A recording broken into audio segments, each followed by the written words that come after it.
자, 경찰과 경호처 직원이 현장에서 관저 내부에서 몸싸움을 벌이고 있는 그런 상황입니다. 현장 상황이 급박하게 돌아가고 있는데요. 공수처의 법조팀 취재기자들 나가 있습니다. 김영수, 김철희 기자 나와주시죠. 네, 고위공직자 범죄수사처에서 윤석열 대통령의 체포영장 집행 관련 소식 전해드리겠습니다. 일단 오늘 새벽 상황부터 저희가 간단히 정리를 해드리겠습니다. 6시 14분쯤 공수처 차량이 이 청사를 출발하는 모습이 포착이 됐고요. 이후 1시간 정도 뒤에 공수처 차량은 관저에 도착한 화면이 포착이 됐습니다.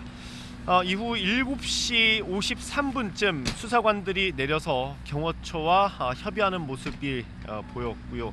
8시를 조금 넘기면서 수사관들이 관저 안으로 진입하는 모습도 확인됐습니다.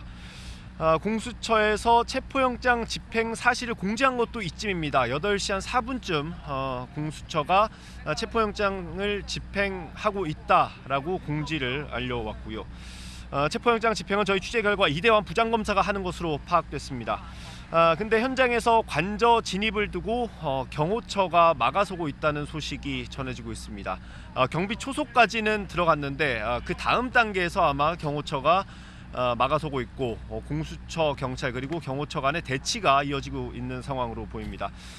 체포영장 집행에 나선 인원은 공수처 검사 포함해서 30명 그리고 특수단, 경찰 120명 정도로 확인됩니다. 이 가운데 공수처 인원 30명과 경찰 특수단 인원 50명 해서 80명 정도가 경비초소 안쪽으로 진입을 했고요. 지금 경호처와 대치하는 상황으로 보입니다. 이렇게 새벽부터 공수처가 움직인 이유가 있을 겁니다. 아마 예상이 됐던 일일 텐데 김철희 기자 좀 설명해 주시죠. 네, 윤석열 대통령은 아직 현직 대통령 신분을 유지하고 있습니다. 그래서 경호처의 경호를 받게 되는데요. 공조본과 경호처 사이 충돌이 생길 수 있는 상황입니다.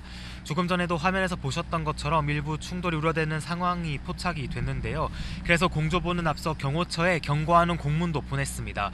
특수 공무집행 방해죄로 처벌받을 수 있다는 점이 이 공문에 명시된 것으로 알려졌는데요. 공수처장도 철문 등을 잠그고 체포영장 집행 응하지 않으면 공무집행 방해라고 강조를 했습니다. 또 지지자들과의 충돌 가능성도 배제할 수 없는 상황이었는데요. 다행히 앞에 경력이 배치되면서 현재 지지자들과의 큰 충돌은 없는 것으로 보입니다. 또 공수처장이 소요 없이 진행되기를 바라고 경찰력이 동원하는 걸 목표로 하고 있다고 밝혔는데요.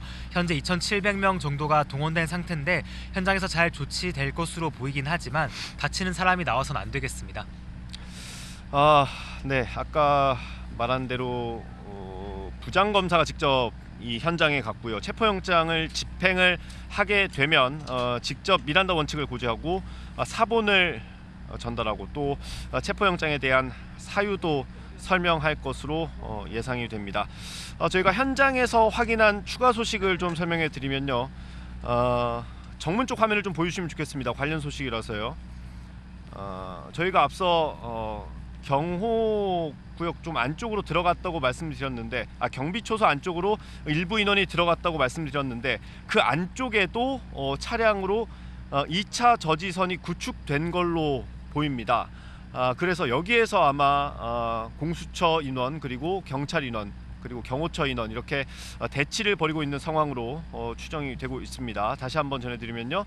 경비초소 안쪽으로는 일부 인원이 진입을 했는데 그 안쪽에 또 다른 저지선이 구축되어 있는 것으로 현재까지 파악됐습니다. 그곳에서 경호처와 공수처, 경찰, 공조본의 인원들이 대치하고 있는 상황인 것으로 보입니다. 체포 과정에 대해서 조금 설명해 드리겠습니다. 윤 대통령이 체포가 된다면 관저에서 바로 공수처로 이동할 것으로 보입니다. 저희가 예상했던 경로로는 17에서 18km 정도 거리라서 2-30분이면 될 거라고 예상했는데 오늘 새벽에 차가 좀 많이 밀리면서 1시간 가까이 소요됐습니다. 돌아올 때는 교통 통제를 할 가능성도 배제할 수 없기 때문에 그 경로 그리고 시간까지 조금 더 확인을 해봐야 할 것 같습니다. 앞서 관저 앞에서 이렇게 많은 인원들이 뛰어가는 모습도 포착되지 않았습니까? 이게 아마 현장에서 좀 긴박한 모습을 보여주는 것 같은데 아까 말씀드린 대로 경비초소 안쪽으로 또 다른 저지선이 구축이 돼 있고 공조본 인력 그리고 경호처 간 인력이 대치하고 있는 상황이 벌어지고 있는 것으로 보입니다. 아무래도 체포영장 집행에 조금 어려운 것으로 예상이 되고요. 김철희 기자가 체포 이후에 어떻게 되는지 좀 설명해 주시겠습니까? 네, 체포를 하고 나면 인치 장소가 필요합니다. 좀 거칠게 설명을 하자면 체포한 인물을 머물게 할 장소가 있어야 한다는 건데요. 윤 대통령에 대해서 체포영장에 인치할 장소로 공수처 또는 체포지 인근 경찰서가 명시된 상태입니다. 아마 저희 취재 결과상으로는 공수처에 인치될 가능성이 높아 보입니다. 조사를 마친 뒤 구금할 장소로는 서울구치소로 정해졌습니다. 공수처에서 조사가 마치고 나면 구치소로 가서 구금이 되는 건데요. 오늘 밤샘 조사까지도 예측이 됐는데 고강도 조사가 끝난 뒤에 공수처를 떠나서 서울구치소에 대통령을 수감하게 될 것으로 보입니다. 또 조사실도 현재 마련이 되어 있습니다. 저희가 여기 나와 있는 곳이 정부 과천청사 5동 건물인데요. 이곳 3층에 공수처가 일반 검사실 크기로 조사실을 현재 마련을 했습니다. 여기엔 영상 녹화 장비도 준비가 되어 있고요. 윤 대통령이 동의를 하면 영상과 음성을 기록을 할 수가 있습니다. 앞서 박근혜 전 대통령은 거부를 했고요. 이명박 전 대통령은 동의를 한 바도 있습니다. 조사실 안쪽으로 윤 대통령과 변호인이 자리를 잡고요. 맞은편에 이대환 부장검사와 차정현 주임검사가 조사에 나섭니다. 박근혜 전 대통령 때 중앙지검 특수부장이던 이원석 전 총장과 한홍재 부장검사가 번갈아 가면서 조사를 했었는데요. 이번에도 이대환 부장과 차정현 주임검사가 번갈아 가며 조사를 할 가능성도 점쳐집니다. 또 영상조사실 맞은편에 휴식공간도 마련이 되어 있는데 공수처가 준비한 질문지가 현재 200쪽 정도에 달하는 것으로 저희가 취재를 했습니다. 앞선 1차 소환 때부터 질문지를 준비를 했고요. 이후에 김용현 전 장관을 기소하면서 자료를 더 넘겨받은 만큼 지금 현재까지는 200쪽에 달하는 것으로 조사가 됐습니다. 예, 지금 저희가 방송으로 전해드리는 화면 오른쪽에 있는 화면은 대통령 관저 앞 모습입니다. 현재 상황 모습이고요. 조금 전에 있었던 왼쪽에 있던 화면은 관저 그러니까 경비초소 안쪽을 비추는 화면입니다. 거기서 많은 인원들이 뛰어가는 모습이 보였는데 경찰 같은 경우는 경찰이라고 쓰여져 있는 조끼를 입었을 가능성이 높습니다. 그래서 뛰어가는 인원들은 아마도 경호처 인력들이었을 걸로 예상이 되고요. 앞서 말씀드린 것처럼 경비초소 안쪽에도 2차 저지선이 구축이 된 걸로 파악이 됐습니다. 체포영장 집행에 조금 어려움을 겪고 있는 걸로 예상이 됩니다. 마지막으로 김철희 기자가 윤 대통령의 혐의 내용 다시 한번 정리해 주시죠. 네, 윤 대통령은 크게 직권남용과 내란 혐의를 받고 있습니다. 형법 87조에서 내란죄는 우두머리와 중요임무 종사자, 단순 관여자 이렇게 세 가지로 나뉘는데요.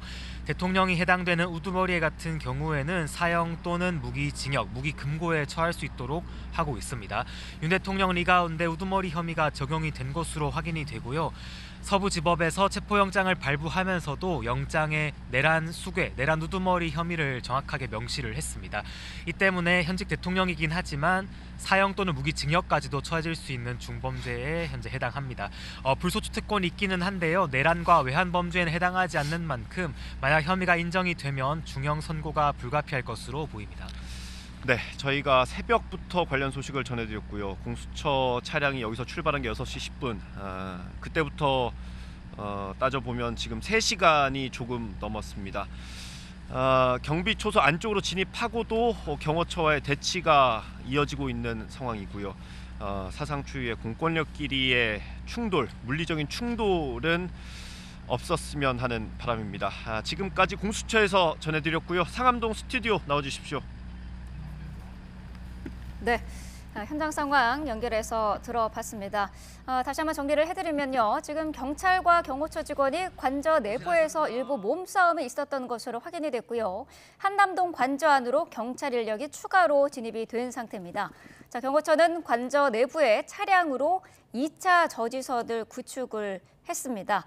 자, 지금 저희 스튜디오에는 김성수 변호사, 신기혜 기자와 함께 하고 있습니다. 자, 신기혜 기자, 현장 상황을 설명을 들어봤는데 경호처와 충돌이 있었던 것 같아요. 설명을 좀 해주시죠. 네, 맞습니다.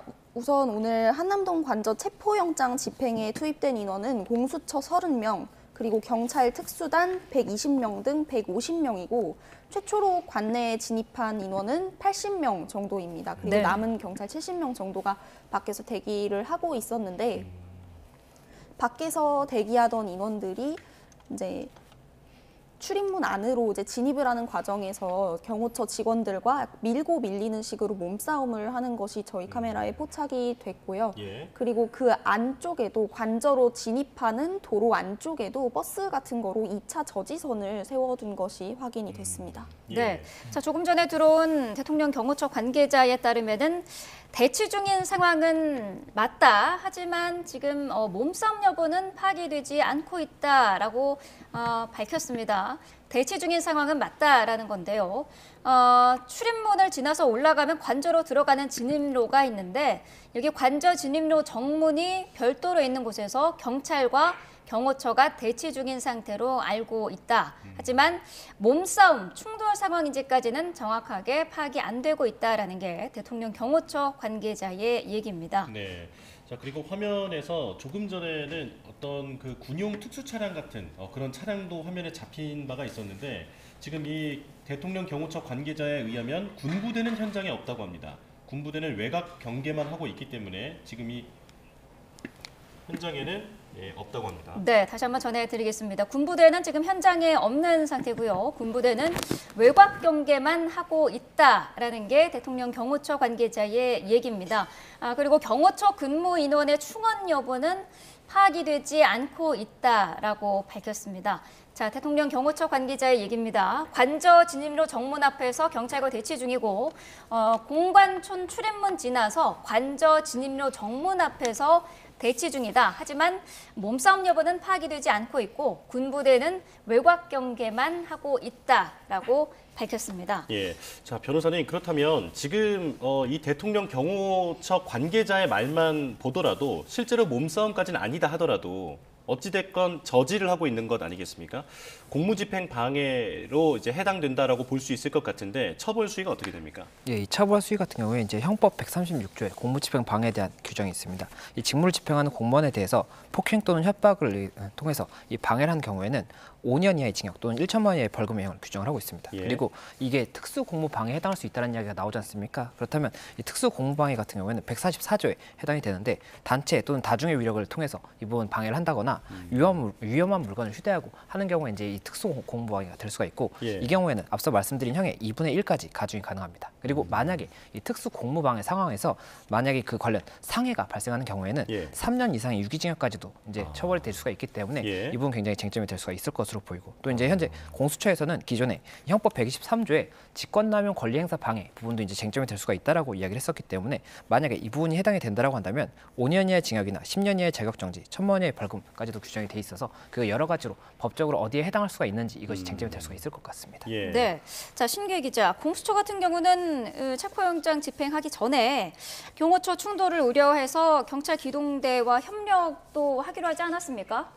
네, 맞습니다. 공수처는 윤 대통령 체포영장 집행 과정에서 충돌이 일어날 가능성이 있다고 보고 경찰 기동대와 협력하기로 했었는데요. 네. 네. 이에 대해서 윤 대통령 측은 공수처에 경찰 수사 지휘할 권한이 없다면서 경찰 기동대는 질서 유지와 치안 활동만 할 수 있다고 밝혔습니다.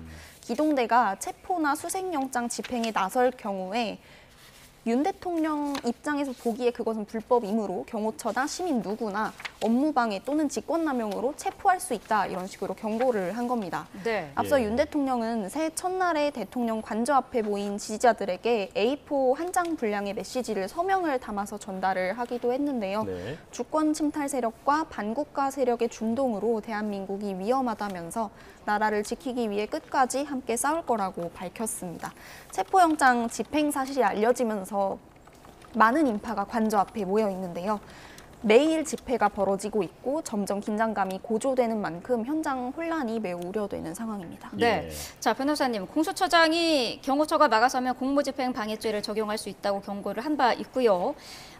지금 경찰 기동대 투입과 관련해서 윤석열 대통령 측이 경찰 기동대가 영장 집행에 나서면은 경호처나 시민 그 누구라도 체포할 수 있다 이렇게 언급하지 않았습니까? 이거는 맞는 얘기인가요? 예, 그 부분 관련해서 일단 주장을 하고 있는 부분이 이 공수처법을 보면 공수처법 17조 4항에 이 부분 수사기관에 관해서 이 공수처가 이 대검이나 검찰청 등 관계기관에 이 수사 협조를 요청할 수 있다라고 이제 명시가 되어 있는 부분이 있습니다. 그렇기 네. 때문에 수사 협조는 요청을 할 수가 있지만 만약에도 공수처가 수사 지휘를 한다고 한다면 경찰에 대해서 지휘를 한다라고 한다면 그 부분에 대해서는 법률적 권한이 없기 때문에 이에 대해서도 이제 불법성이 있다라는 이야기가 나오는 것이고 이 불법적인 어떤 뭐 공권력의 행사라든지 이런 부분에 대해서는 법률 위반으로 이제 형사처벌이 될 수 있는 부분이 있다라고 한다면 현행범의 경우에는 이 수사기관뿐만이 아니라 이 일반인도 이 부분 체포를 할 수 있는 그런 부분이 있습니다. 그렇기 때문에 그 부분에 관해서 이제 언급을 한 것으로 보이고 다만 이 부분에 대해서 지금 현재 어느 쪽이 불법인지에 대해서는 말씀드린 것처럼 일단 재판부의 판단을 받아봐야 되는 것인지 지금 현재 단정할 수가 없는 상황이지 않습니까? 그렇기 때문에 이에 대해서는 해석을 굉장히 저희가 조금 신중히 봐야 될 것으로 보입니다. 예. 네. 지금 현장에 저희 취재 기자들이 확인한 바에 의하면 지금 경호처와 공조수사본부 인력들의 몸싸움이 일어난 것은 사실이라고 합니다. 그리고 저희가 자막으로도 계속 말씀을 드렸습니다만 지금 관저 내부에 경호처가 차량으로 2차 저지선을 구축하고 지금 관저 내부로 인력들이 들어가지 못하게 막고 있는 상황이고요. 그래서 공수처 수사팀의 인력들이 관저 실내로는 현재까지는 진입하지 못한 것으로 지금 나와 있습니다. 정문까지는 뚫고 들어간 건 맞는데 지금 건물 안으로 들어가지 못했다라는 말씀입니다. 자, 이렇게 되면 상황이 우려했던 대로 확실히 좀 심각해지는 것 같습니다. 변호사님, 이게 수사 당국에서도 물리적으로 돌파할 가능성 어떻게 보십니까? 예, 물리적 돌파를 지금 현재도 결국에는 몸싸움이 일어났다는 것 자체가 물리적 돌파를 강행하고 있다라고 볼 수가 있기 때문에 이에 대해서 이제 법리적인 해석이 어떻게 될지가 쟁점이 될 것 같습니다. 지금 윤석열 대통령 측에서는 이 경호처의 업무 자체를 방해하는 것도 공무집행 방해가 될 수 있다라고 주장하고 있는 취지이기 때문에 여기는 어느 쪽이 공무집행 방해로 볼 수가 있는지 이것이 쟁점이 될 것으로 보이고 다만 현재는 지금 사실관계가 발생하고 있는 상황이기 때문에 이 사실관계가 어떻게 정리되는지에 따라서 이 사실관계를 가지고 향후에 판단을 받을 것이거든요. 그래서 그 부분 관련 일단 사실관계가 어떻게 진행되는지를 저희가 유심히 봐야 될 것으로 보입니다. 네. 자, 현장에는 이대환 부장검사도 나가 있는 것으로 확인이 됐고요. 자, 신규 기자, 만약에 체포영장 집행이 제대로 이루어지면 윤 대통령은 어디로 이동을 하게 될까요? 네, 윤 대통령은 일단 영장 자체를 공수처가 청구를 한 것이기 때문에 공수처로 간다고 보시면 되겠습니다. 네. 공수처 과천정부청사 5동 안에 별도의 조사실을 마련을 해뒀다고 하는데요. 대통령 관저와는 약 10여 킬로미터 정도 떨어진 곳입니다. 공수처는 박근혜 전 대통령 등 과거 사례를 참고해서 별도의 조사실을 마련을 했다고 하는데요. 윤 대통령이 체포될 경우에는 공수처는 체포 시점부터 48시간 안에 구속영장 청구 여부를 결정을 해야 합니다. 그래서 공수처 조사가 1차로 끝나면 그 뒤 시간부터 이제 48시간이 끝나기 전까지는 의왕에 있는 서울구치소에 구금될 전망입니다. 예. 네. 지금 사상 최초, 헌정 사상 최초로 현직 대통령에 대한 체포 시도가 이루어지고 있는 상황이고 만약에 정말로 체포가 이루어진다면 이제 그 조사하는 모든 과정이 정말 이제 초유의 관심을 받게 될 텐데 윤 대통령에 대한 조사는 누가 하게 됩니까? 네, 현직 대통령에 대한 조사는 헌정사상 처음입니다. 그렇기 때문에 공수처도 격식과 예우를 갖추기 위해서 내부 논의를 거쳤는데요. 윤 대통령 체포영장을 직접 청구한 차정현 주임검사와 이대환 부장검사가 조사에 참여할 거로 보이고요. 네. 또 공수처는 경찰과 함께 공조수사본부를 꾸리고 있는 만큼 경찰 국가수사본부 특수단 관계자도 이 과정에 참여할 것으로 보입니다. 네. 자, 변호사님, 공수처장이 앞서서 이번 그 체포 영장과 관련해 가지고 법 집행은 엄정하게 할 것이지만 예의를 지키겠다라고 밝히지 않았습니까? 이 예의를 지키겠다는 것은 어떤 걸 얘기하는 걸까요? 아무래도 일단 그 수사 준칙상의 뭐 그 시간이라든지 이런 제한이 있지 않습니까? 네. 그런 부분들에 대해서도 최대한 이 부분 무리가 되지 않도록 진행을 하겠다 이런 이야기로 보이는 부분이 있고 네. 또 이제 체포영장 집행 과정에서도 예의를 지키겠다라는 이야기가 있다는 것이 결국에는 그 영장 자체는 야간에도 가능한 영장이었거든요. 근데 네. 야간에 이런 진행을 한다든지 이런 부분은 조금 검토하지 않고 있다 이런 좀 입장으로 읽혔기 때문에 그런 부분이 있었던 것이 아닌가 생각이 들고 실제로도 지금 현재 이 낮에 결국엔 집행을 한 거지 않습니까? 그래서 네. 그런 부분들이 반영이 된 것이 아닌가 이런 이야기가 나오는 것 같습니다. 예. 체포에 체포에 대한 피의자, 체포가 된 피의자에 대해서는 앞서서 그 야간 조사라든지 그런 게 적용을 받지 않는다고 말씀을 하셨었는데 그거를 예의를 갖춘다면 하지 않을 수도 있다 이런 말씀이시네요. 예, 아무래도 필요성에 따라서는 할 가능성이 있기는 하지만 네. 그 부분에 대해서 만약 그 굉장히 좀 시간을 길게 해서 뭐 이번 조사에 대해서 굉장히 조금 쟁점이 될 수 있는 그런 부분이 발생한다라고 한다면 공수처에서도 향후에도 재판 과정에서 굉장히 부담이 될 수가 있기 때문에 그런 부분들에 대해서도 최대한 이제 조금 편의를 조금 검토하겠다 이런 이야기가 아닌가 생각이 되는 부분이 있고 네. 또 그리고 만약이라도 이 영상 조사라든지 이런 부분에 대해서도 최대한 이제 이 당사자의 의사를 존중해서 진행을 하는 그런 부분을 이야기한 것이 아닌가 생각이 듭니다. 네. 예.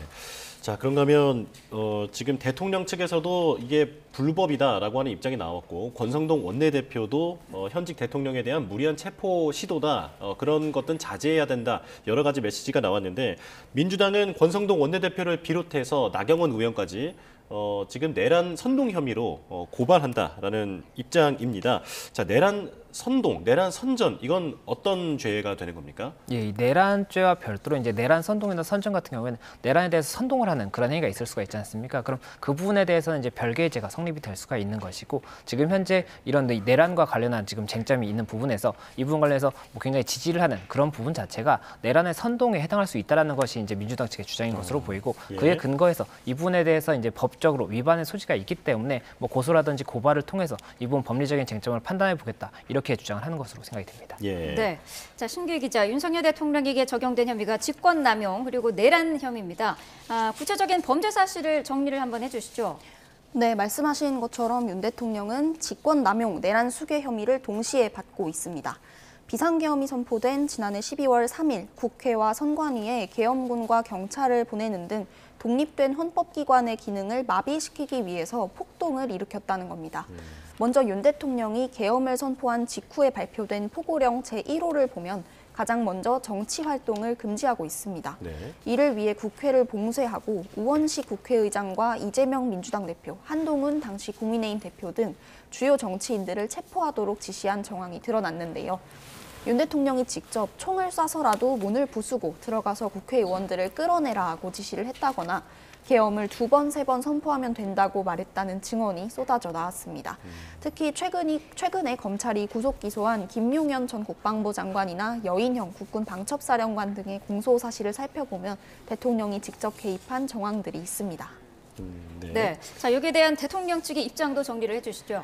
네, 윤 대통령 측은 크게 3가지 이유를 들어서 내란 수괴 혐의를 부인하고 있습니다. 먼저 비상계엄을 선포하는 건 고도의 통치 행위, 즉 대통령 고유의 권한이라는 취지입니다. 그래서 사법심사의 대상이 아니고 수사나 재판으로 따질 문제가 아니라고 맞서고 있습니다. 또 다른 측면에서는 국헌 문란의 목적이나 폭동이 없었다고 주장을 하고 있는데요. 국회를 실제로 마비시키려면 일단 물과 전기부터 차단하고 인적이 드문 주말 새벽에 기습적으로 비상계엄을 단행했을 거라는 겁니다. 또 계엄 당시 부상자가 한 명도 나오지 않았고 질서 유지를 위해서 소규모의 병력이 투입됐을 뿐 실탄도 챙기지 않았다면서 폭동이 아니라고 주장하고 있는데 이 같은 내용은 대통령의 대국민 담화에서도 밝힌 바가 있고요. 다만 국회에서 있었던 여러 질의에서 이와 반대되는 관계자들의 진술이 나왔던 만큼 수사를 통해 진실이 밝혀질 걸로 보입니다. 네. 네. 자, 대통령 측은 사실 공수처가 이런 내란죄 수사하는 것 자체가 위법이다라고 문제 제기를 하고 있습니다만 지금 공조수사본부를 꾸려서 수사가 지금 계속 이루어지고 있고요. 이렇게 지금 체포영장까지 집행하고 있는 상황입니다.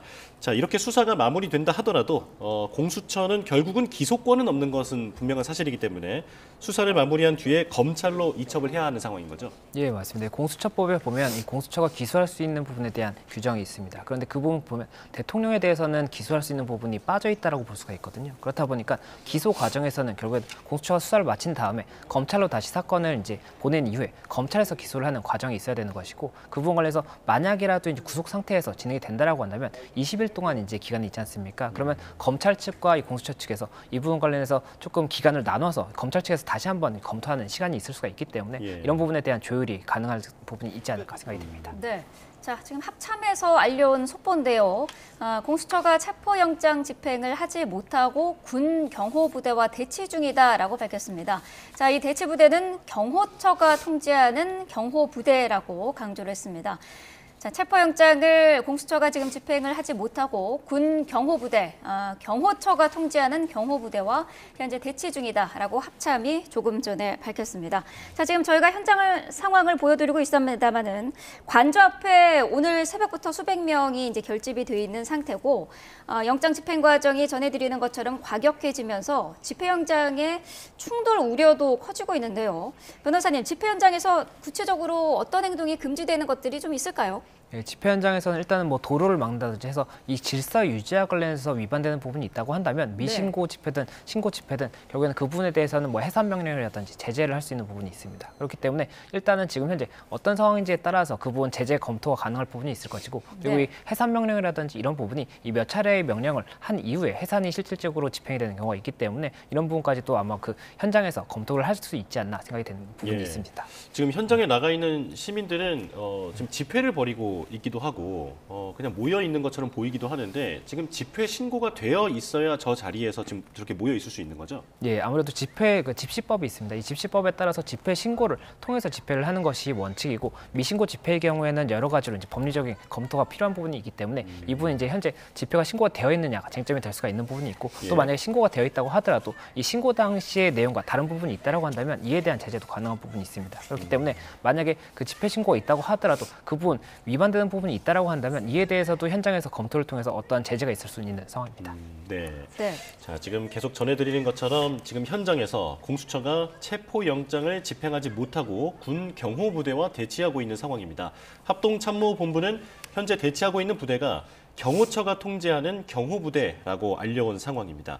자, 신기 기자, 지금 이렇게 보고 있는 것처럼 체포영장 집행이 지금 사실상 진행이 안 되고 있는 상황입니다. 만약 오늘 집행이 되지 않으면, 성사되지 않으면 앞으로 어떻게 되는 겁니까? 네, 성사되지 않을 경우에는 이 체포영장 자체의 유효기간은 우선 오는 1월 6일까지입니다. 그래서 1월 6일까지는 같은 영장으로 여러 번 집행에 나설 수는 있는데요. 다만 유효기간 내에 제대로 집행이 되지 않을 경우에는 다시 영장을 청구해서 법원의 판단을 받아야 할 것으로 보입니다. 예. 네. 자, 지금 현장에서는 체포영장 집행의 상황이 계속해서 이어지고 있는데요.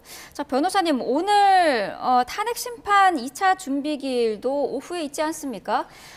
지난주 첫 기일 때는 5시간 전에 이제 대리인단을 전격 대통령 측에서 선임을 하기도 했는데 어떻습니까? 지난번에는 시간이 부족하다 이런 부분을 호소를 했었는데 오늘은 적극적으로 임할까요? 예, 오늘도 적극적으로 임할 수 있을지는 봐야 될 것 같은 게 이게 네. 오늘 오후 2시에 이제 진행 예정인데 네. 변론 준비 기일입니다. 이 변론 준비 기일 같은 경우에는 쟁점을 정리하고 증거 조사에 관해서 어떻게 진행을 하겠다 이런 부분에 대한 의견을 개진하는 큰 틀에 대한 의견을 개진을 하는 겁니다. 그렇다면 이 큰 틀에 대한 의견을 개진하기 위해서는 이 사건의 이 자료라든지 이런 것들을 이제 꼼꼼하게 분석을 해서 어떤 부분에 대해서는 어떤 증인을 신청하겠다 이런 부분들이 이제 쟁점이 돼야 되는 것인데 지금 현재 지난 기일부터 현재까지 이 체포영장 때문에 굉장히 많은 일이 있었고 이와 관련해서 변호인 측에서 뭐 이의 신청도 하고 뭐 효력정지 가처분도 신청하고 이러다 보니까 물리적인 시간이 굉장히 많이 소요가 됐을 수가 있지 않습니까? 네. 그렇다고 한다면 이 대리인단에서 이 부분 관련해서 우리가 지금 현재 이 체포영장과 관련해서 굉장히 시간을 많이 소요하는 바람에 아직까지 검토를 못한 부분이 있다. 그렇기 때문에 다음 기일에서 다시 한번 조금 쟁점을 정리하고자 한다. 이렇게 이야기를 한다고 한다면 헌재에서도 그 부분에 대해서는 어느 정도의 가만히 가능할 수가 있는 부분이 있어서 아무래도 그렇게 주장할 가능성이 높지 않을까 생각이 되는 부분이 있고 다만 헌재에서는 일단은 최대한 신속히 진행해달라라고 요청을 했던 부분이 있기 때문에 이 대리인단에서 그 부분을 조금 더 반영을 해서 조금 진행하려고 한다고 한다면 어느 정도의 의견은 개진할 수가 있겠지만 다만 구체적인 의견까지 개진할 수 있을지는 여전히 물리적인 시간이 부족했기 때문에 여러 가지 의문이 있는 것 같습니다. 네. 네. 자, 현재 상황을 다시 한번 정리를 해드리겠습니다. 공수처가 수사팀이 관저 실내로는 진입하지 못한 상황이고요. 경호처는 정문에 1차 저지선을 구축했고 그리고 수사 인력이 이 부분을 뚫고 들어갔습니다만 관저 내부에 경호처가 차량으로 2차 저지선을 구축한 상황입니다. 자, 그리고 몸싸움까지 이뤄낸 게 저희 취재 결과 확인이 되어 있는 상황이고요. 지금 현재 영장 집행을 1차로 시도하고 있습니다만 지금 보시는 것처럼 대치만 이어지면서 집행이 이어지지 못하고 있는 상황입니다. 자, 지금 변론 기일에 대해서도 잠깐 변호사님께 다시 한번 여쭤보겠습니다. 2차 변론 기일이 오늘이잖아요. 그런데 지난 1차 변론 기일에서 헌재가 대통령 측에 여러 가지 서류를 제출하라라고 말했지만 현재까지 아무것도 제출하지 않은 것으로 확인이 됐고요.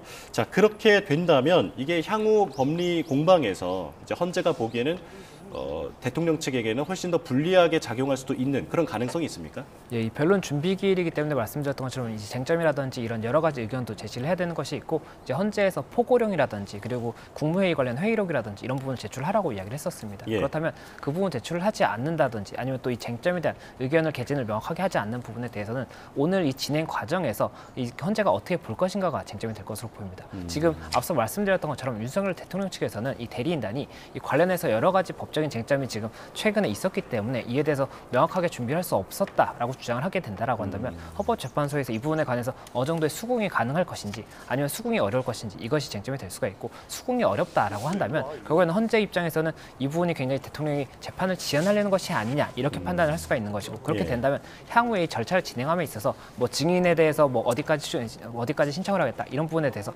그 부분을 조금은 더 제한을 줄 수가 있겠죠. 이 부분 지연을 하지 못하도록 그렇기 때문에 여러 가지로 그런 상황이 있어서 현재가 어떻게 볼 것인지가 중요할 것으로 보이고 또 만약에 이 대리인단 측에서 그렇다고 한다면 지금 뭐 국무회의 회의록이라든지 그런 조금 간단하게 답변을 할 수 있는 부분이 있었습니다. 그럼 그런 간단한 부분에 대한 답변을 통해서 헌재 이런 판단에 대해서 어느 정도의 조금 영향을 미칠 수 있는 그런 부분을 검토하지 않을까 또 생각이 되는 부분이 있는 것 같습니다. 네.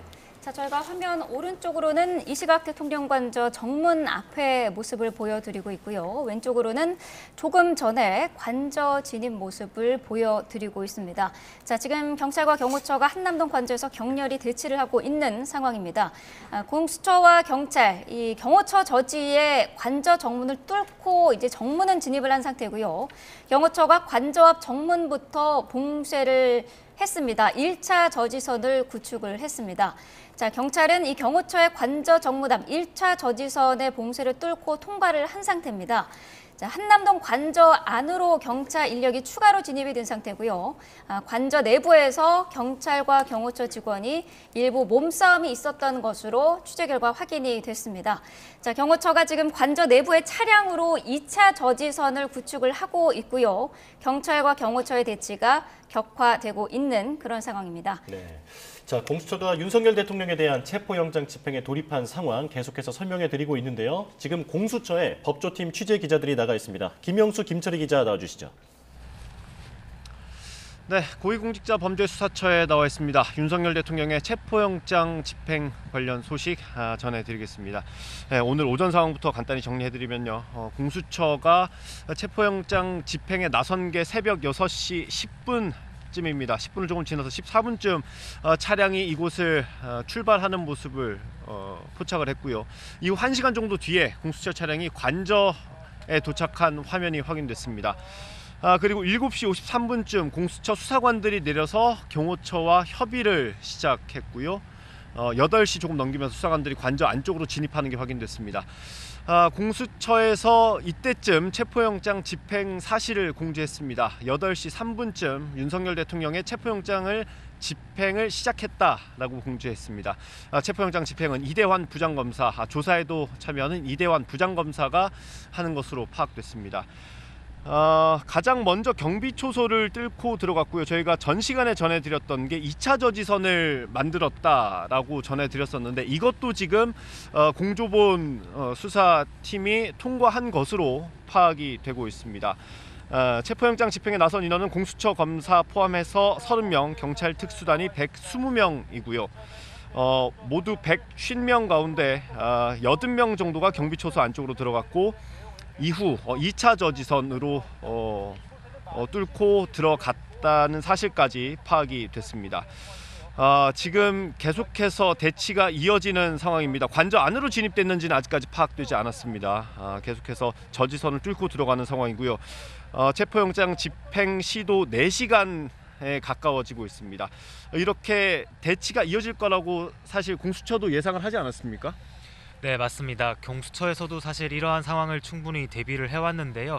윤석열 대통령이 여전히 현직 대통령 신분을 유지하고 있기 때문에 경호처의 경호를 받고 있기 때문입니다. 공조본과 경호처 사이 충돌이 원래도 우려가 됐던 거고 아까 화면으로 보셨던 것처럼 일부 경호처 직원과 경찰이 실제로 충돌을 벌이기도 했습니다. 그래서 공조본도 앞서 경호처에 경고하는 공문을 보냈는데요. 특수공무집행 방해죄로 처벌받을 수 있다는 점이 이 공문에 명시가 됐다고 합니다. 공수처장은 철문 등을 잠그고 체포영장 집행에 응하지 않으면 공무집행 방해라고 강조하기도 했는데 현재는 문도 저지하고 버스 차벽을 쌓는 등 일부 저지 시도에 나섰던 것으로 포착이 됩니다. 또 윤 대통령 지지자들과의 충돌 가능성도 점쳐졌었는데요. 현재까지는 경력이 투입된 만큼 특별한 충돌은 없었던 것으로 파악이 됩니다. 공수처장이 앞서 기자들에게 소요 없이 진행되기를 바란다, 경찰 인력을 동원하려고 한다 이렇게 알렸었는데 실제로 2,700명 정도가 동원이 된 상태고요. 경력 현장에서 지금 잘 조치를 하고 있는 것 같기는 하지만 마지막까지 다치는 사람이 없도록 잘 끝나도록 해야겠습니다.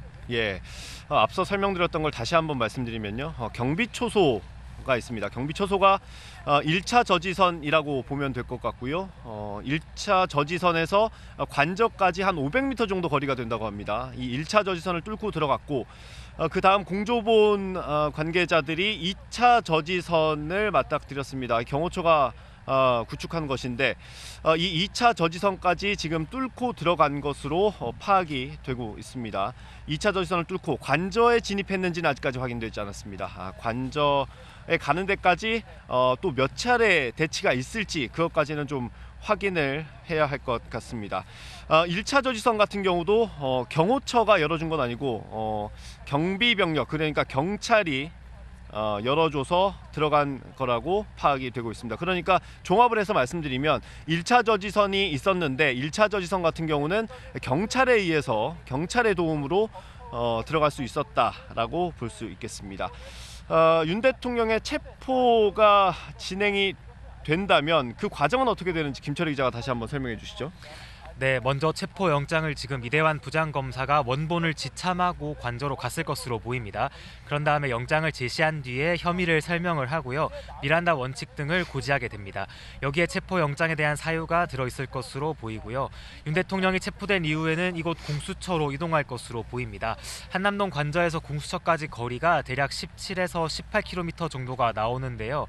현재 어떤 동선을 택할지 확실하진 않지만 한남대교를 건너서 경부고속도로를 타거나 한남대교 건너 현충원 방향으로 돌아 내려오는 방법 등을 선택할 것으로 보입니다. 돌아올 때는 교통을 통제할 가능성도 열려 있는데요. 만약에 교통이 통제가 되면 20분 안팎이면 이동을 할 수 있을 것으로 보입니다. 물론 아침 상황처럼 교통 통제가 없으면 1시간 정도 걸릴 가능성도 현재로서는 배제할 수가 없습니다. 네, 공수처는 이곳 과천 정부청사 5동 건물에 위치를 하고 있습니다. 예. 지금까지의 과정을 종합해보면요. 경비초소 앞에서부터 지금 2차 저지선을 뚫고 들어가는 과정까지, 이 과정까지만 본다면 경호처는 일단 경호법상의 어떤 경호를 하고 있는 것으로 보입니다. 앞서 입장을 밝혔던 것처럼요. 합법적인 경호를 한다라는 입장에 따라 경호 활동을 하고 있는 것으로 파악이 됩니다. 하지만 앞서 공수처장이 이 체포영장 집행을 방해할 경우에 특수 공무집행 방해 혐의로 입건하고 또 처벌받을 수 있다는 점을 공언을 했고요. 그리고 체포영장이 집행되기 전에 발부된 직후에 경고 공문까지 보낸 상황이었습니다. 그렇기 때문에 경우에 따라서는 경호처 직원들이 대거 입건될 가능성, 나중에 법적인 처벌을 받게 될 가능성도 배제할 수는 없습니다. 하지만 아직까지 현장에서 체포가 되거나 그런 소식은 들려오지 않고 있는 상황입니다. 다시 한번 정리해드리면요.